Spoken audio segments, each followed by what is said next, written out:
Hello friends.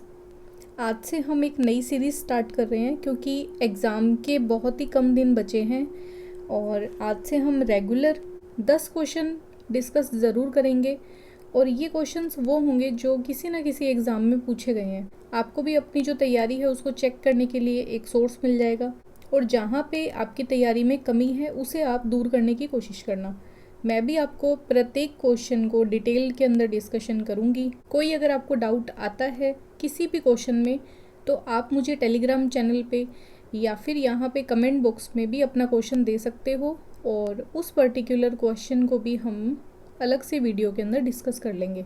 आज का हमारा नंबर 1 क्वेश्चन है। यहाँ पे 2 स्टेटमेंट दी हुई है और हमें चेक करना है दोनों स्टेटमेंट सही है या गलत है। सबसे पहले आपको पॉज करना है, अपना ऑप्शन पूरा अच्छे से चेक करके टिक करना है, देन आपको बाद में मैच करना है। स्टेटमेंट नंबर 1 बता रहा है कि cache memory is faster than random access memory. जो कैश मेमोरी है वो रैंडम एक्सेस मेमोरी से फास्ट होती है स्पीड में, और random access memory is closer to the processor than cache memory. देखो सेकंड स्टेटमेंट में क्या बोल रहा है, जो प्रोसेसर है उसके सबसे नज़दीक में रैम होती है देन द कैश मेमोरी, कि कैश मेमोरी थोड़ी दूर होती है प्रोसेसर से बट रैम जो है वो नज़दीक होती है। दोनों स्टेटमेंट में कौन सा सही है कौन सा गलत है, इसके लिए आपको मेमोरी हायरार्की का एक अच्छा नॉलेज होना चाहिए। शॉर्ट के अंदर अगर ये बताऊं तो प्रोसेसर यहाँ पे होता है, मदरबोर्ड के ऊपर प्रोसेसर लगा हुआ होता है। प्रोसेसर के अंदर ही इसकी एक मेमोरी होती है जिसे हमने नाम दिया था रजिस्टर। देन प्रोसेसर के सबसे नज़दीक होती है cache memory. Cache memory size में छोटी होती है, स्पीड में बहुत ज़्यादा फास्ट होती है। कैश के बाद में होती है रैम मेमोरी। रैम मेमोरी की स्पीड अच्छी होती है बट कैश से स्पीड कम होती है और साइज़ में रैम कैश से बड़ी होती है। साइज़ में ये बड़ी होगी बट स्पीड की अगर बात करें तो रैम हो जाएगी कम कैश के कंपैरिजन में। इसके आगे लास्ट कनेक्टिविटी होती है सेकेंडरी मेमोरी की, जो हम बोलते हैं हार्ड डिस्क। तो हार्ड डिस्क जो है वो प्रोसेसर से सबसे दूर होती है और सबसे दूर की मेमोरी मानी जाती है। यहाँ पे स्टेटमेंट नंबर 1 तो ये सही बोल रहा है कि कैश जो होती है वो फास्टर होती है रैम से, बट जो सेकेंड स्टेटमेंट है कि रैंडम एक्सेस मेमोरी क्लोज होती है ज़्यादा प्रोसेसर के, किसके कंपैरिजन में, कैश में, ये स्टेटमेंट गलत हो जाएगा। ऑप्शन नंबर हमारा कौन सा सही हो जाएगा, ऑप्शन नंबर 3, कि स्टेटमेंट नंबर 1 करेक्ट है बट स्टेटमेंट नंबर 2 इनकरेक्ट। अब ये जो मेमोरी हायरार्की आप देख रहे हो, इस मेमोरी हायरार्की में भी हर बार क्वेश्चन को पूछा जाएगा। आपको सबसे पहले ये पता होना चाहिए रजिस्टर प्रोसेसर का ही भाग है, रजिस्टर CPU का ही भाग होता है। रजिस्टर भी एक मेमोरी होती है, वो CPU के अंदर ही होती है, बाकी सब मेमोरी बाहर होती है। प्रोसेसर के सबसे नज़दीक मेमोरी कौन सी होती है, कैश मेमोरी। स्पीड की बात करें तो सबसे तेज़ मेमोरी कौन सी है, कैश। कैश के बाद में कौन सी है जिसकी स्पीड ज़्यादा है, वो है रैम। रैम के बाद सबसे स्लोएस्ट स्पीड कौन सी मेमोरी की मानते हैं, सेकेंडरी मेमोरी की। अब सेकेंडरी मेमोरी कोई ज़रूरी नहीं है हार्ड डिस्क, आप मैग्नेटिक डिस्क, ऑप्टिकल डिस्क, अब किसी भी डिस्क का नाम लो, पेन ड्राइव ले लो, वो सब मेमोरी स्लोअर होती है रैम के कंपैरिजन में। स्पीड की अगर बात करेंगे तो ये ग्राफ ऐसे चलेगा, सेकेंडरी मेमोरी सबसे स्लो होती है, रैम की स्पीड थोड़ी ज़्यादा होती है, कैश की और ज़्यादा होती है, और इसी वजह से CPU के बिल्कुल नज़दीक में हम कैश मेमोरी को लगाते हैं। अगर दूसरी तरफ से आपसे बात करें साइज़ की, तो साइज़ में देखो ये ग्राफ कैसे चलेगा, साइज़ में ये ग्राफ ऐसे चलेगा इस तरीके से। सबसे छोटी मेमोरी होती है रजिस्टर, रजिस्टर से थोड़ी बड़ी मेमोरी होती है कैश, कैश से थोड़ी बड़ी मेमोरी होती है रैम, और रैम से बहुत बड़ी होती है सेकेंडरी मेमोरी। तो सबसे बड़ी मेमोरी अगर मैं आपसे पूछूं कौन सी है तो आप नाम बोलोगे सेकेंडरी मेमोरी। सबसे छोटी मेमोरी कौन सी है, रजिस्टर। सबसे तेज़ मेमोरी कौन सी है, कैश मेमोरी। बट अगर कैश और रजिस्टर दोनों का नाम आ जाए तो आप क्या बोलोगे कि रजिस्टर सबसे तेज़ है, क्योंकि वो तो ये देखो कि वो तो बिल्कुल CPU के अंदर ही बैठी है, उसके पास जो डेटा है अगर वो CPU डिमांड करे तो वो हैंड टू हैंड उसको हाथ में ही दे देगी लाके। रजिस्टर सबसे तेज, देन रजिस्टर से थोड़ी कम बट तेज है ये कैश, कैश के बाद में रैम, रैम के बाद में हार्ड डिस्क। अब इस सीरीज़ को आप एकदम अच्छे से याद रखना और ये आपको भूलना नहीं है। जहाँ पे भी आपने नोट्स बना रखे हैं वहाँ पे मेंशन कर लेना, 2 भाग में बांट लेना, स्पीड के हिसाब से, साइज़ के हिसाब से। और एक क्वेश्चन इस एक छोटे से डायग्राम से आपको देखने को ज़रूर मिलेगा। Question number 2, which of the following is not a web browser. Web browser के अंदर मैंने डिटेल के अंदर वीडियो बनाई हुई है और मैंने आपको पढ़ाते टाइम पे भी ये बताया था। मैंने जब वो टॉपिक लिया था तो बताया था आपको प्रत्येक एग्ज़ाम के अंदर इससे रिलेटेड एक क्वेश्चन ज़रूर देखने को मिलेगा। यहाँ पे देखो, फायरफॉक्स एक वेब ब्राउज़र है। वेब ब्राउज़र का नाम आती है, आपको क्या ध्यान रखना है? सबसे पहली बात, ये एक एप्लीकेशन सॉफ्टवेयर है जिसे यूज़ करने के लिए आपको अपने कंप्यूटर में या फ़ोन में इसे डाउनलोड करना पड़ता है, देन आप इंटरनेट को चला पाओगे। ये वेब ब्राउज़र नहीं होगा तो आप इंटरनेट नहीं चला सकते, इसलिए वेब ब्राउज़र आपके कंप्यूटर में होना बहुत आवश्यक है। बट कब? जब हमें इंटरनेट को चलाना हो। फायरफॉक्स हमें पता है वेब ब्राउज़र होता है। क्रोम जो हम यूज़ करते हैं, गूगल क्रोम। सफारी के लिए मैंने आपको बताया था, ये ब्राउज़र आप ध्यान रखना, सफारी है एप्पल कंपनी जो अपने लैपटॉप बनाती है और अपने फ़ोन बनाती है, जिनको हम आईफोन बोलते हैं। इसके अंदर बाय डिफ़ॉल्ट जो हमें वेब ब्राउज़र देखने को मिलता है उसका नाम है सफारी। यहाँ पे देखो पूछा है कौन सा नहीं है। नहीं के लिए हम क्या बोलेंगे? फेसबुक अपने आप में एक वेबसाइट है, ये कोई वेब ब्राउज़र नहीं है। फेसबुक कब चलेगा? जब आप कोई ना कोई वेब ब्राउज़र को डाउनलोड कर लोगे, देन आप फेसबुक को ऑन कर सकते हो। यहाँ पे करेक्ट ऑप्शन हो जाएगा कि कौन सा एक वेब ब्राउज़र नहीं है, ऑप्शन नंबर 2। क्वेश्चन नंबर 3, इस क्वेश्चन में हमें ये बताना है, मीडिया ऑफ कम्युनिकेशन में अगर देखें तो क्रोनोलॉजिकल ऑर्डर के अंदर क्या क्या चीज़ें कब कब आई, घटते क्रम में या बढ़ते क्रम में, आप इसको सेट करने की कोशिश करो। रेडियो और न्यूज़पेपर में कौन पहले आया, न्यूज़पेपर फिल्म में कौन पहले आया, इस तरीके से हमें क्या करना है, ऑप्शन वाइज अरेंज करना है इनको। देखो इसमें हम ऑप्शन चेक करना शुरू करते हैं।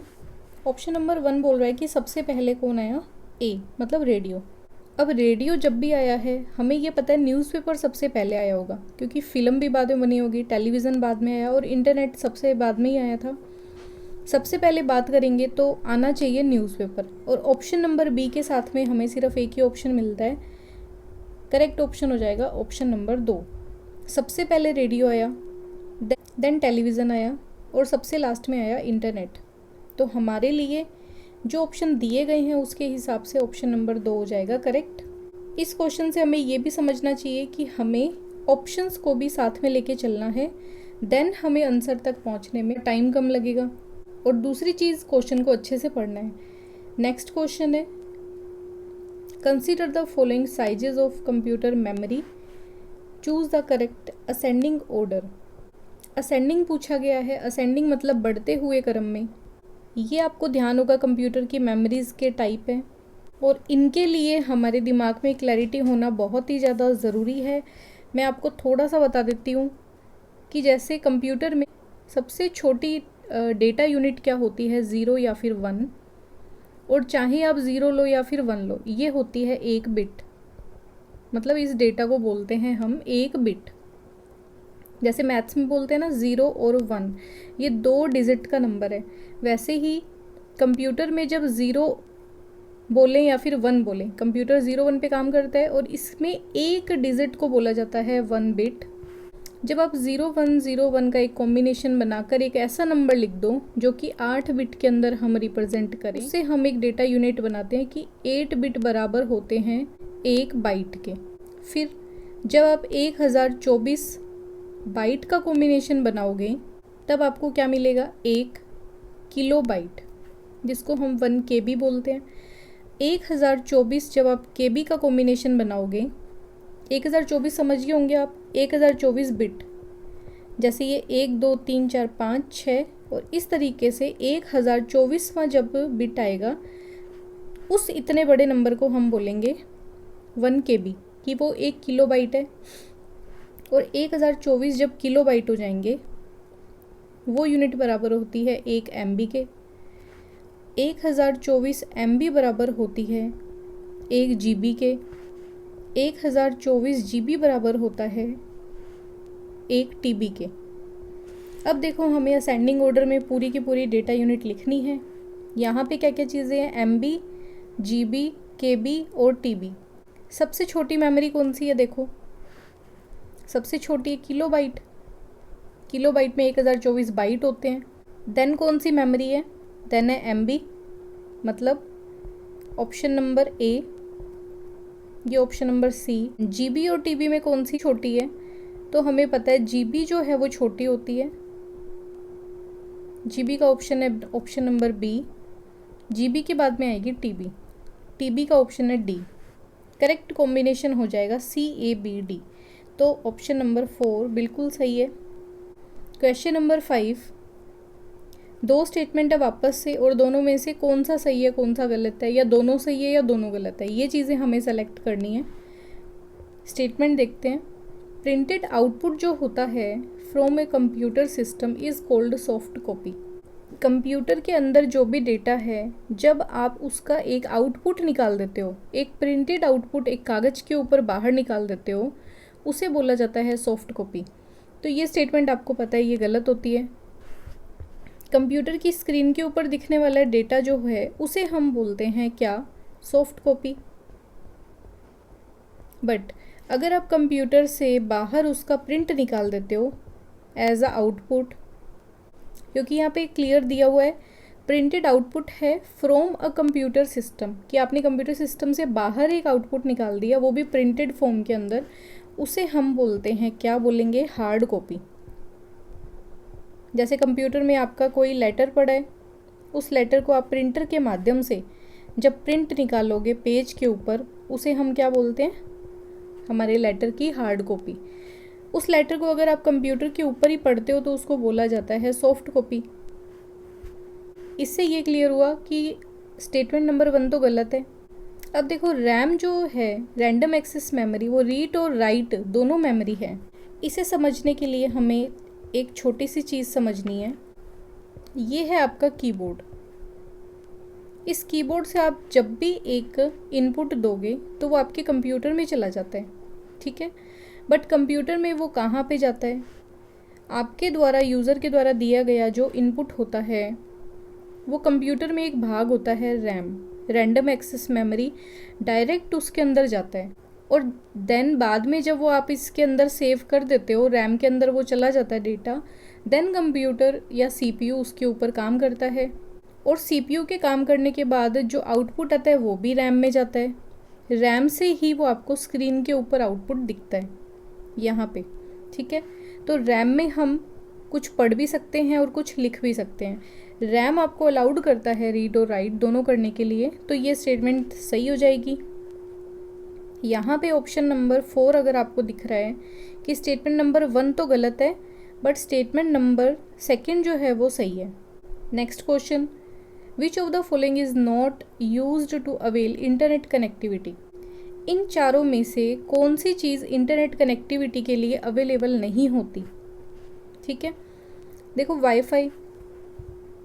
वाईफाई हमें चाहिए होता है इंटरनेट चलाने के लिए। अगर आपने ब्रॉडबैंड कनेक्शन ले रखा है तो आजकल आपको ध्यान है ब्रॉडबैंड डिवाइस में वाईफाई का ऑप्शन होता है, और वहाँ से हम हमारे घर के अंदर जितने भी फ़ोन हैं उस सब को कनेक्ट कर लेते हैं।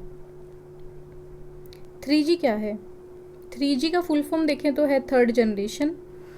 बट थर्ड जनरेशन तो किसी भी चीज़ के अंदर हो सकती है, कंप्यूटर की थर्ड जनरेशन हो सकती है, किसी डिवाइस की थर्ड जनरेशन हो सकती है, मोबाइल की थर्ड जनरेशन हो सकती है, कनेक्टिविटी की थर्ड जनरेशन हो सकती है। यहाँ पे किस चीज़ की बात की वो यहाँ पे क्लियर नहीं दिया। एक बार कंसीडर करेंगे, क्योंकि 3G आपको पता है 3G इंटरनेट नेटवर्क भी आया था, 2G भी आया था, अभी 4G चल रहा है और 5G भी आया हुआ है, तो नेटवर्क से संबंधित तो है ये, ठीक है। मगर कैसे है, बाकी ऑप्शन को भी हम एक बार चेक करेंगे। थर्ड है स्कैनर। स्कैनर क्या होता है, स्कैनर तो एक इनपुट डिवाइस है जिसमें से किसी डॉक्यूमेंट को स्कैन करके हम कंप्यूटर में इंसर्ट करवाते हैं।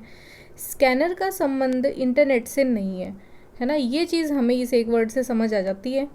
और देन इसने बात की है 4G की, तो 3G और 4G जब दोनों का ही वो यूज़ कर रहा है तो श्योर है कि वो कनेक्टिविटी की ही बात कर रहे हैं, नेटवर्क की बात कर रहे हैं। यहाँ पे करेक्ट ऑप्शन हो जाएगा कि कौन सा एक ऐसा है जो इंटरनेट कनेक्टिविटी में यूज़ नहीं होता, तो वो है स्कैनर। क्वेश्चन नंबर 7, यहाँ पे हमें लिस्ट 1 और लिस्ट 2 को मैच करना है। देखो ऐसे क्वेश्चन करने के लिए इजी ये होता है कि आपको इसमें से चारों ऑप्शन में जो भी आपको समझ आ रहा है उसे आप सबसे पहले क्या करो, लिंक कर दो। अब इनपुट आउटपुट डिवाइस तो हमें सबको पता होती है। इनपुट डिवाइस बताओ कौन सी होगी? प्राइमरी इनपुट डिवाइस कीबोर्ड और माउस, ये हमें मिल गया। ठीक है, ए का हो जाएगा थर्ड ऑप्शन। और अगर आप यहाँ पे देखोगे तो हमें एक ही ऑप्शन को मैच करते ही हमारा आंसर मिल जाएगा। ऑप्शन नंबर 2 जो है वो सही है, बट फिर भी देखेंगे मॉनिटर क्या होता है, एक आउटपुट डिवाइस। सॉफ्टवेयर एक्चुअल में क्या होता है? सॉफ्टवेयर से पहले ये देखो वेब ब्राउज़र क्या होता है।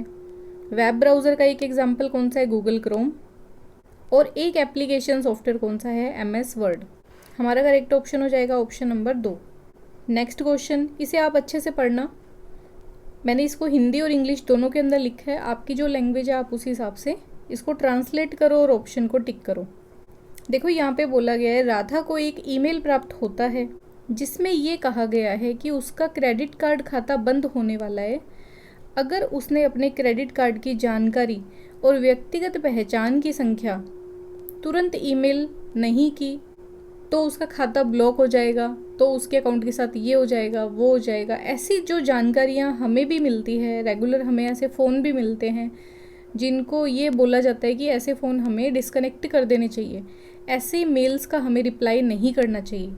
इसे कंप्यूटर में हम किस वर्ड से डिनोट करते हैं अगर कोई ऐसी कंडीशन आए? ऑप्शन नंबर 1 है स्पैमिंग। स्पैमिंग का मैंने आपको ये बताया था, ईमेल के अंदर स्पैम वर्ड जुड़ा होता है। स्पैम होता है कोई भी कंपनीज जब अपने एडवर्टीजमेंट आपको ईमेल के माध्यम से देना शुरू कर दे, और इसे बोला भी जाता है अनसोलिसिटेड मैसेजेस या अनसोलिसिटेड मेल। अनचाहे ईमेल्स जो होते हैं उनको बोला जाता है स्पैम। ये ऑप्शन हमें हमारी जीमेल के अंदर भी मिलता है और इस प्रक्रिया को बोला जाता है स्पैमिंग। बट स्पैम के अंदर ऐसे मैसेज नहीं आते कि आपको अपने जो क्रेडिट कार्ड की जानकारी है वो हमें दे दो। यहाँ पे लगभग हमें कौन से मैसेज मिलेंगे? एडवर्टीजमेंट के। अगर आपने कोई भी वेबसाइट है उनकी कुकीज़ को एक्सेप्ट कर लिया, उनकी कंडीशंस को एक्सेप्ट कर लिया, तो वो क्या करते हैं? आपको मेल करना शुरू कर देते हैं। सेकंड से पहले थर्ड है वायरस साइनिंग। वायरस मतलब एक ऐसा प्रोग्राम जो हमारे कंप्यूटर के लिए हानिकारक होता है। इस तरीके के मैसेज वायरस में नहीं दिखते। वायरस तो एक ऐसी एप्लीकेशन है या एक ऐसा प्रोग्राम होता है छोटा जो किसी ईमेल के माध्यम से आपके कंप्यूटर में एंटर हो जाए, एंटर होते ही वो अपना काम करना अपने आप शुरू कर देता है। और स्कैनिंग तो देखो हम जैसे देखते हैं किसी भी डॉक्यूमेंट को स्कैन करना, मतलब उसको अच्छे से पढ़ना, है ना। ये भी ऑप्शन इससे रिलेटेड नहीं है। ऑप्शन नंबर बी की अगर बात करें फिशिंग होता है किसी को अपने जाल के अंदर फंसाना, किसी को धोखे से अपनी बातों में फंसाना। अब उसमें या तो आपके पास कोई कॉल आएगी, कॉल आने पे कोई आपसे ये बोलेगा कि आपका जो अकाउंट है वो अभी बंद होने वाला है, आप अपने जो OTP आ रहा है फ़ोन पे उसे हमें बता दें ताकि वो कंटिन्यू रहे। या फिर लॉटरी लग गई, आपको 50,000 रुपये मिलेंगे, आप अपने अकाउंट की डिटेल दे दो, हम आपके अकाउंट में वो अमाउंट ट्रांसफ़र कर देंगे। ऐसी जो मेल्स होती हैं जिसमें जालसाजी के थ्रू या किसी को बेवकूफ़ बना के अपने जाल में फंसा के OTP लेना, अकाउंट नंबर लेना, क्रेडिट कार्ड की इन्फॉर्मेशन लेना, ये सब डिटेल अगर कोई ले लेता है उसे बोला जाता है फिशिंग। आपको ऐसे क्वेश्चन में सिर्फ वर्ड्स ही क्लियर होने चाहिए, इनके आप एक एक एग्जाम्पल लिख लेना और ये जो वर्ड है उनको आप अपनी लैंग्वेज में डिफ़ाइन कर लेना, जिससे क्या एग्ज़ाम में अगर आए तो हमारे माइंड के अंदर पूरा क्लैरिटी होना चाहिए कि इसका क्या करेक्ट ऑप्शन होगा। माइक्रोसॉफ्ट एक्सेस, ओरेकल और SQL ये किसके एग्जाम्पल हैं? ये पूछा गया है। फाइल डेटाबेस के एग्जाम्पल हैं, ये टेम्पलेट हैं, एट्रीब्यूट है या रिलेशनल डेटाबेस है।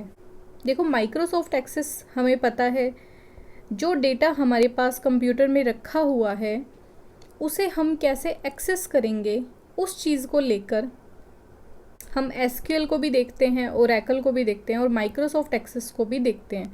इनके थ्रू हम हमारे डेटा को कैसे रिट्रीव करते हैं, कैसे हम हमारा डेटा क्रिएट करते हैं, ये सब चीज़ें आती है और इसे बोला जाता है रिलेशनल डेटाबेस।